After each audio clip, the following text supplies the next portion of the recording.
everybody! Welcome on my channel, welcome to a new episode of the testing team. Today's topic is a brand new EVO SLS which has just been released, and our social media channels got flooded with messages, so we're here to answer your questions. Stay tuned. The new EVO SLS is the sporty version of the standard EVO. This is because of its lightweight and its stiff structure, but it still keeps its overall performance. It's the go-to all-round kite.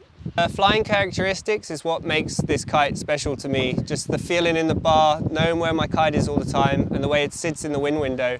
It sits quite high up in the wind window, which means I can jump, have a lot of glide in my jumps, and also for transitions and stuff like that, you just hang in the air for such a long time, and it's just really good fun. I really recommend this kite for people who want to do a little bit of everything, but at a high level. Like for me, getting into kite loops, it's a really great kite because of the weight and the stiffness of the structure. Really makes it loop well and catches you well without having like crazy amount of power. For jumps, with the kite sitting high in the window, especially with a kicker, you can get some really high jumps with good hang time.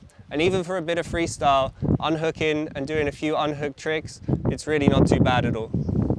So for me personally, I really rediscovered the whole old school stuff. Like stuff where you don't necessarily see the kite all the time. For example, slides, board-offs, rotations. And this is mainly because the kite gives you such a good feedback that you will make immediate progress.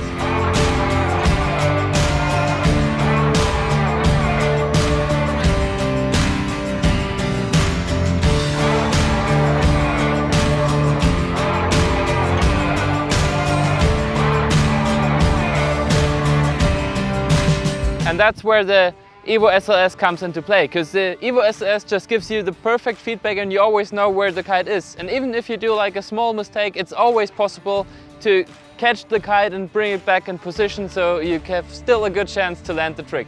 Another thing is the performance and foiling.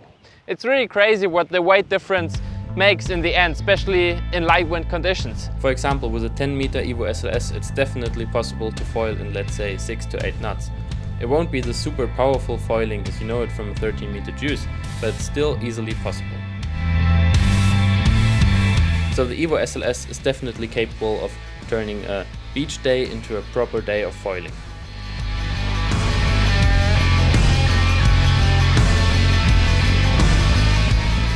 But there's some more about the EVO SLS.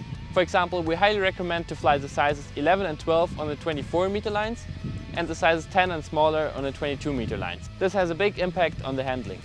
And also in terms of pumping, we recommend to put in a little bit more air than usual, like at least 7 psi, but better pump it with 8 to 9 psi, so the kite is as stiff as possible and you get the maximum out of its performance. The EVO SLS has probably also an impact on your range. I really had to rethink my range, because the high end of the EVO SLS is just much bigger, and therefore you can leave a bigger gap in between the sizes. For me personally, I'm a 80 kilo guy. I figured out that the combination of 8 and 11 matches perfectly. If you're slightly heavier, you probably go for the 9 and 12 meter combo. And then if you want to have some fun in light wind conditions, I recommend to go for the 13 or 15 meter juice if you're using a twin tip.